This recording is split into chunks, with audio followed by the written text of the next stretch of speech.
నమస్కారం అండి. SB news 9550కి స్వాగతం సుస్వాగతం. ఏ రోజు వార్త ఆ రోజు మనకు అప్డేట్ కావాలంటే ఎస్బీ న్యూస్ 9550 ఛానల్ను మీరు సబ్స్క్రైబ్ చేసుకుంటే ప్రతిరోజు వార్త మీకు అప్డేట్గా ఉంటుంది.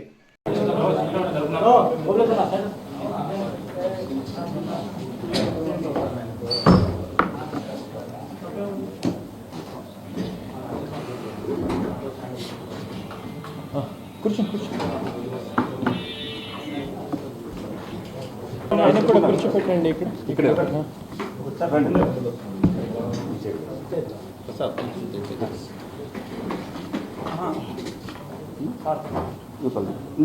రండి, ఇక్కడే ఇచ్చేయండి.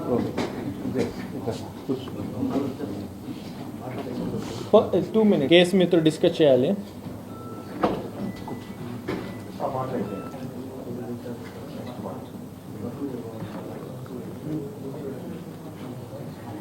సో నా పక్కన ఇప్పుడే శ్రీ పివిఎన్ ప్రసాద్ గారు ఉన్నారు. రిటైర్డ్, ఇప్పుడే అడ్వకేట్గా పనిచేస్తున్నారు, బద్వేల్లో ఉంటారు.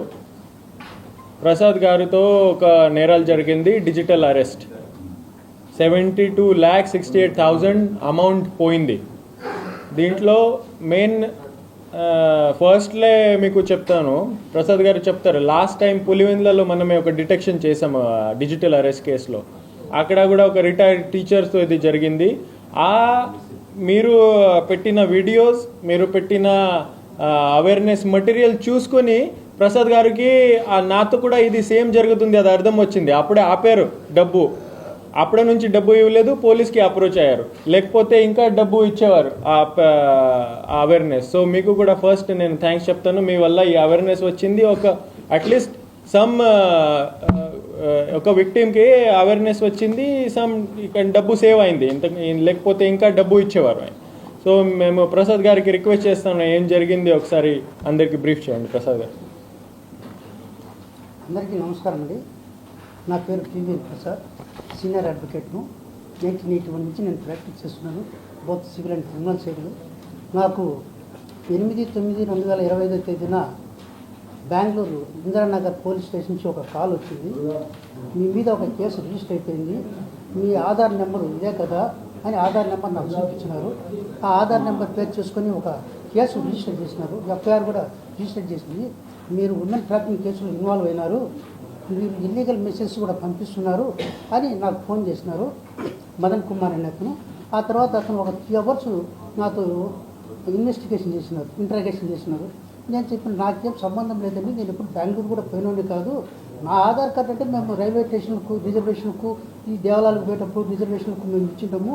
మా యొక్క ఆధార్ కార్డు బేస్ చేసుకుని ఆ ఫోటో మార్కింగ్ చేసుకొని సిమ్ కార్డు తీసుకొని ఏమైనా ఇల్లీగల్ యాక్టివిటీస్ చేసింటే చేసిండొచ్చు, నాకేం సంబంధం లేదని ఒక 3 hours మా మధ్యన కాన్వర్జేషన్ జరిగింది. ఆ తర్వాత ఏం చేసినారంటే, సరే అండి మాకు అర్థమైంది, మీ మీద మీరేం ఈ కేసులో ఇన్వాల్వ్ కాలేదు, మేము సిబిఐ వాళ్ళతో మేము ఎంక్వైరీ చేస్తాం, ఇంకా ఏమన్నా మీ మీద ఏమైనా కేసులు ఉన్నాయా లేవని చెప్పేసి దయానాయక్ అనే అతనితో ఫోన్ కాన్వర్జేషన్ తీసుకుని కాన్ఫరెన్స్లో పెట్టినారు. ఆ దయానాయక్ గారు వచ్చేసి, ఏమండి మీరు సదాఖాన్ కేసులో మీరు ఇన్వాల్వ్ అయినారు, మీరు బ్యాంక్ ఇక్కడ బాంబేలో ఒక అకౌంట్ ఓపెన్ చేసినారు, మీకు సిమ్ కార్డు కూడా ఉందని మా సిమ్ కార్డు డెబిట్ కార్డు కూడా చూపించినారు. ఈ కార్డు దీంట్లో మీకు లక్షలాది డబ్బులు మీ పేరుతో ట్రాన్సాక్షన్ జరిగినాయి, మీ ఆధార్ కార్డు వచ్చేసి ఒక 30 lakhs అమ్మినారంట, మీరు వచ్చేసి అమ్మాయిని ఇట్లా ఇంకా కోయట్ గీటు పంపించినారు, మీ మీద ఇట్లా కేసు ఉన్నదని చెప్పొచ్చింది. సార్ నేను బాంబేకే పోలేనప్పుడు కరూర్ వైశ్య బ్యాంకులో నేను అకౌంట్ ఓపెన్ చేయడం ఉంది, అసలు ఈ కేసుకు నాకు ఏం సంబంధం లేదు అని చెప్పింది. సరే సార్ మీరు లాయర్ కదా, మీకేం సంబంధం లేదంటున్నారు, కానీ సంబంధం లేదనే విషయం ఎప్పుడు తెలిసింది? ఆఫ్టర్ ఫుల్-ఫ్లెడ్జ్డ్ ద ట్రయల్ కదా. ఇంత లోపల మేము మిమ్మల్ని కస్టడీకి తీసుకొని మిమ్మల్ని మేము విచారించాలా, విచారించిన తర్వాత మీకు ఏం సంబంధం లేకపోతే మేము మిమ్మల్ని అప్పుడు రిలీజ్ చేస్తాము, అంతవరకు మీరు మా కస్టడీలో ఉండాలా అని అన్నారు. అంటే వాళ్ళు మాకు వీడియో కాల్ చూపించినారు. అంత సిబిఐ వాళ్ళది ఎంబ్లమ్ చూడము, ఆయన డ్రెస్ చేసుకోవడము. సో నేను I believe they are real police. ఎప్పుడైతే నేను వాళ్ళు రియల్ పోలీస్ అని బిలీవ్ చేసినానో, నాకు 70 years ఏజ్, 70 ఏళ్లలో 42 సంవత్సరాలు 44 సంవత్సరాల నుంచి ప్రాక్టీస్ చేస్తూ ఈరోజు వాళ్ళు వచ్చి నన్ను పోలీసు వాళ్ళు తీసుకుని పోతే ఇంకా నా పరువు ఏం కావాలా, నా ప్రతిష్ట ఏం కావాలా, నా ఫ్యామిలీ ఏం కావాలా అనే ఉద్దేశంతో భయపడిపోయినాను.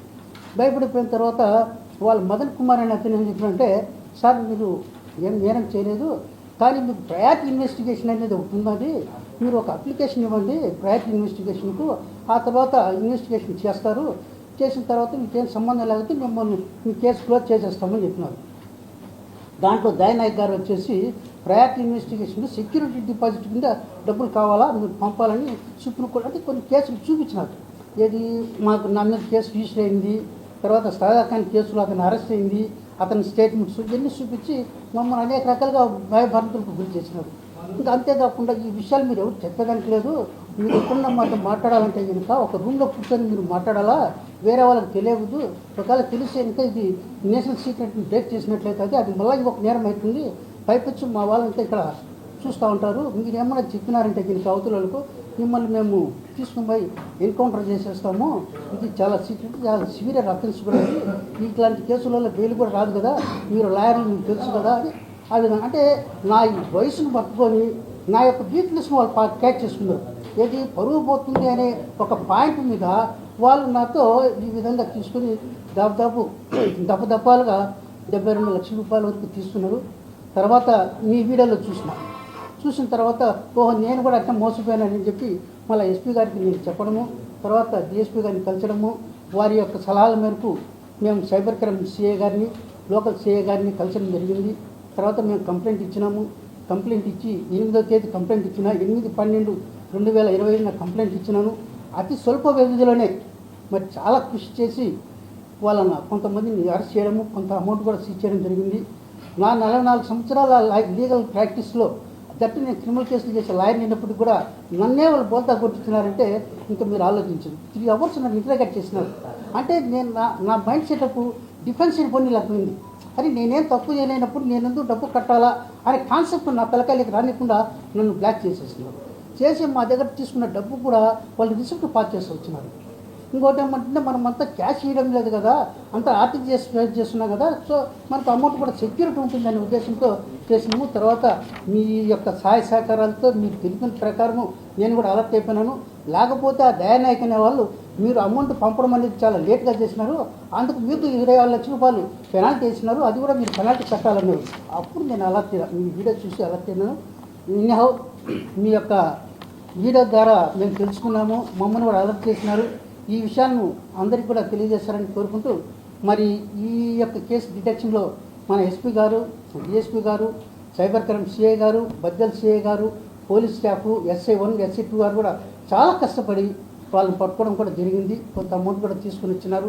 వాళ్ళకు ఈ సభాముఖంగా వాళ్ళకి ధన్యవాదాలు తెలియజేసుకుంటున్నాను. లీగల్ నాలెడ్జ్ ఉంది, NBW ఏంటి, ఇన్వెస్టిగేషన్ ఏంటి, CBI ఏంటి, EDI ఏంటి, హ్యూమన్ ట్రాఫికింగ్ ఏంటి, ఇన్వెస్టిగేషన్ ఎలా చేస్తారో, అరెస్ట్ ఎలా చేస్తారో, తర్వాత కోర్ట్ ప్రొసీజర్స్ ఏముంటుంది, అప్పుడే కూడా ఆయనతో ఈ నేరాలు జరిగింది. సో ఎంత సైకలాజికలీ డిజిటలీ ఎంత సొఫిస్టికేటెడ్ ఈ క్రిమినల్స్ అయిపోయారో మీరు ఆలోచించవచ్చు.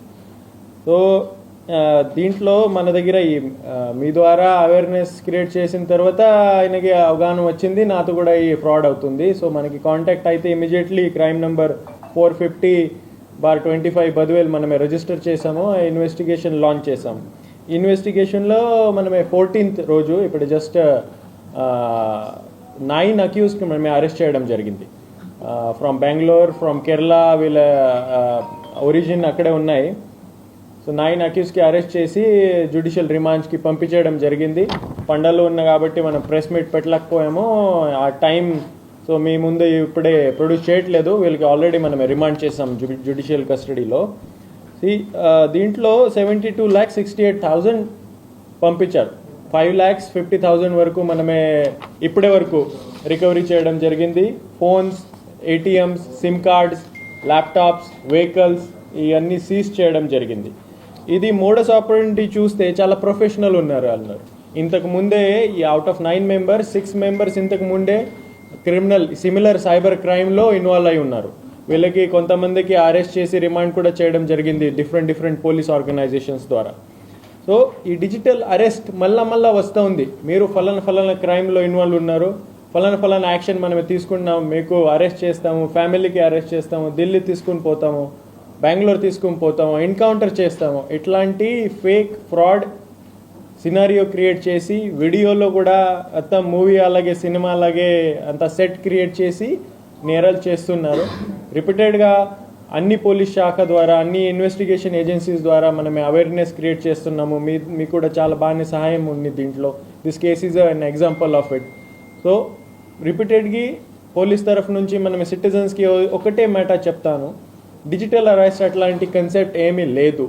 మీరు ఫోన్లో వీడియో కాల్లో ఎవరు పోలీస్ వాళ్ళు ఉన్నారో ఇన్వెస్టిగేషన్, ఎనీ ఇన్వెస్టిగేషన్, సిబిఐ ఉండొచ్చు, ఈడీ ఉండొచ్చు, ఎన్ఐఏ ఉండొచ్చు, నోబడీ వీడియో కాల్ పోలీస్ శాఖ ద్వారా ఇన్వెస్టిగేషన్ ఏజెన్సీ ద్వారా చేయడం లేదు. There is no concept of video call. Police generally మీకు సమన్స్ పంపిస్తారు, పోస్ట్ ద్వారా పంపిస్తారు, కాల్ చేసి ఏదో ఒక డాక్యుమెంట్స్ పంపించేయచ్చు, కాల్ చేసి పోలీస్ స్టేషన్కి రామని చెప్పచ్చు అప్పటి వరకు. కానీ డబ్బు ఎట్టి పరిస్థితిలో ఇవ్వకూడదు. That is the bottom line. ఇట్లాంటి digital arrest is a total fraud. దయచేసి ఆల్ సిటిజన్స్కి నేను కోరుకుంటున్నాను, don't fall prey to this system. So ఈ కేసులో A7 to A15 9 అక్యూజ్డ్ మనమే అరెస్ట్ చేయడం జరిగింది. దీంట్లో హదత్ కోయా అనే వ్యక్తి కేరళ నుంచి ఉన్నాడు. ఆయన ప్రైమ్ కోఆర్డినేటర్ ఉన్నాడు. ఆయన అకౌంట్లో 10 లక్షలు పడింది. ఆయన ఈ అన్ని అకౌంట్స్ అగ్రిగేట్ చేస్తాడు. దీని తర్వాత సహాద్ టైకిని అండి, ఆయన కూడా కేరళ నుంచి ఉన్నాడు. జిప్సన్ గిల్బర్ట్, ఆయన కూడా కేరళ నుంచి ఉన్నాడు. ప్రజిత్ సిపి, ఆయన కూడా కేరళ వాడు. షాజీ కన్నయ్య, ఆయన కూడా కేరళ వాడు. దెన్ ఒక అన్నపురెడ్డి పోతరాజు ఉన్నాడు, ఆయన ఏపీ వాడు. దెన్ భూపతి ప్రశాంత్, ఆయన కూడా ఏపీ వాడు. మల్లెల దినేష్, ఆయన కూడా AP. And Garla Sudheer is from also AP. So వీళ్ళు ఏం చేస్తారు, ఒక కంపెనీ క్రియేట్ చేశారు, false company by name cash credit and one global trading. Company అసలు లేదు, దెర్ ఇస్ నో యాక్టివిటీ కంపెనీలో, ఎవరో ఎంప్లాయీ లేదు, ఫైనాన్షియల్ యాక్టివిటీ లేదు, జస్ట్ షెల్ కంపెనీ అలాగే క్రియేట్ చేశారు. ఎందుకంటే ఆ కంపెనీ ప్రొఫెషనల్ కంపెనీ అకౌంట్తో ఎక్కువ ట్రాన్సాక్షన్ చేయొచ్చు బ్యాంకింగ్ సిస్టంలో. ఆ కార్పొరేట్ అకౌంట్ క్రియేట్ చేయొచ్చు. కంపెనీ క్రియేట్ చేస్తే కార్పొరేట్ బ్యాంక్ అకౌంట్ క్రియేట్ అవుతుంది, దీంట్లో ఎక్కువ ట్రాన్సాక్షన్ చేయొచ్చు. సో 2-3 షెల్ కంపెనీస్ వీళ్ళు క్రియేట్ చేశారు. ఈ సైబర్ క్రైమ్లో వచ్చిన ఆల్ డబ్బు ఆ అకౌంట్లో పోతుంది. అక్కడ నుంచి విడ్రా చేస్తారు వేరే డిఫరెంట్ మెకానిజమ్స్తో. విడ్రా చేసిన డబ్బు క్రిప్టో కరెన్సీలో పెడతారు. సో వీళ్ళ గురించి చేస్తే ఆయన ఎవరైతే కోయా ఉన్నాడో, అది కోయా, ఈ అకౌంట్లో 22 crores ట్రాన్సాక్షన్ జరిగింది రీసెంట్ టైమ్స్లో. అసలు ఆయన ఎంప్లాయ్మెంట్ లేదు, కంపెనీ నాన్ ఎగ్జిస్టెంట్. 22 crores ఎక్కడ నుంచి వచ్చింది, ఎలా ట్రాన్సాక్షన్ జరిగింది. So it's all connected to different cyber crimes. It's happening all over India. వేరే కూడా ఈ అక్యూజ్లో వీళ్ళ అకౌంట్ చూస్తే 3 crores 4 crores అట్లాంటి ట్రాన్సాక్షన్ ఉన్నాయి రీసెంట్ మంత్స్లో. They are all unemployed, money source లేదు, ఇన్కమ్ సోర్స్ లేదు. అట్లా ఉన్నప్పుడు కూడా హ్యూజ్ అమౌంట్ ఆఫ్ ట్రాన్సాక్షన్ వీళ్ళ బ్యాంక్ అకౌంట్లో నడుస్తుంది. That is one of the evidence మనమే కోర్టులో ప్రొడ్యూస్ చేస్తున్నాము. క్రిప్టో కరెన్సీ యాంగల్, దీంట్లో ఈ అక్యూజ్డ్ ఎవరైతే ఉన్నారో వీళ్ళకి డిఫరెంట్ క్రిప్టో వాలెట్స్ ఉన్నాయి. ఆ క్రిప్టో వాలెట్స్లో కూడా మనీ ట్రాన్సాక్షన్ మనం ట్రేస్ చేసాము. ఆ క్యాష్ విత్డ్రా చేసి లేకపోతే ఆర్టీజీఎస్ కానీ ఫోన్పే ఆర్ అదర్ ఈ సర్వీసెస్ ద్వారా ఈ క్రిప్టో కరెన్సీస్లో మల్టిపుల్ క్రిప్టో అకౌంట్స్లో ఈ డబ్బు తిరుగుతూ ఉంటుంది. అండ్ ఫైనల్ డెస్టినేషన్ దీంట్లో ఇప్పుడే కూడా స్టిల్ అండర్ ఇన్వెస్టిగేషన్. ఫైనల్ దీంట్లో ఆ డబ్బు ఎక్కడ వరకు పోయింది. చాలా డిజిటల్ అరెస్ట్ సైబర్ క్రేస్లో మనం చూస్తూ ఉన్నాము. కంబోడియా కనెక్షన్ వస్తూ ఉంది, మయన్మార్ కనెక్షన్ వస్తూ ఉంది, చైనా కనెక్షన్ వస్తూ ఉంది, దుబాయ్ కనెక్షన్ వస్తూ ఉంది. ఈ కేసులో కూడా వేరే కేసులో కూడా ఫారిన్ కనెక్షన్ ఉంది. ఆ డబ్బు ఇవన్నీ హ్యాండ్స్ మారిన తర్వాత లాస్ట్లో ఫారిన్లో వెళ్తూ ఉంది. ఆ ఫారిన్ నుంచి మళ్ళీ క్రిప్టో ద్వారా ఎవరైతే లోకల్ ఆర్గనైజర్స్ ఉన్నారో, ఎవరైతే లోకల్ ఫెసిలిటేటర్స్ ఉన్నారో వీళ్ళ అకౌంట్లో వస్తూ ఉంది. So this is national and international level racket. దీంట్లో షెల్ కంపెనీస్ ఉన్నాయి, దీంట్లో క్రిప్టో కరెన్సీ ట్రాన్సాక్షన్స్ ఉన్నాయి. కడప పోలీస్ ద్వారా ఈ ర్యాకెట్ బస్ట్ చేయడం జరిగింది. 9 మెంబర్స్కి అరెస్ట్ చేయడం జరిగింది. కొంతమంది అమౌంట్ ఫ్రీజ్ చేయడం జరిగింది, కొంతమంది అమౌంట్ రికవర్ చేయడం జరిగింది. అని అందరికీ జ్యుడిషియల్ రిమాండ్ కోసం మేము పంపించాము. వీళ్ళకి ఇంకా further investigation is on going. మళ్ళీ ఒకసారి మీ ద్వారా నేను రిక్వెస్ట్ చేస్తున్నాను అందరికీ, cyber crime is like health, prevention is the best cure. మీరు అందరికీ జాగ్రత్తగా ఉండండి. మీకు ఫలానా చాలా రకరకాల టాక్టిక్స్ ఉన్నాయి. ఈ చాలాన్ సంబంధించి ఉంటాయి, దిస్ డిజిటల్ అరెస్ట్ సంబంధించి ఉంటాయి, various there are hundreds of ways. కానీ ఓటీపీ చెప్పకూడదు, డబ్బు ఇవ్వకూడదు, డిజిటల్ ఫారెన్సిక్ సంబంధించి అవగాహన ఉండాలి, ఒక డిజిటల్ హైజీన్ ఎలా మెయింటైన్ చేయాలి అందరికీ అవగాహన ఉండాలి. దయచేసి don't fall prey to such cyber crimes. Be safe. ఏదైనా ఉంటే 112 number, nearest police help line or nearest police station, police officers, SP office, మనమే వీఆర్ 24/7 అవైలబుల్. మీరు కాంటాక్ట్ చేయండి, వెంటనే Kadapa police will take action. Thank you. Freeze చేసిన amounts కూడా court ద్వారా విక్టిమ్కి వస్తుంది. ఇప్పుడే 5,50,000 సీజ్డ్. 10 lakhs ఇప్పటి వరకు ఫ్రీజ్ చేయడం, 16 lakhs ఫ్రీజ్ చేయడం జరిగింది. 16 lakhs is frozen, 5,50,000 seized. So ఈ టోటల్ అమౌంట్ రిటర్న్ చేస్తాం విక్టిమ్.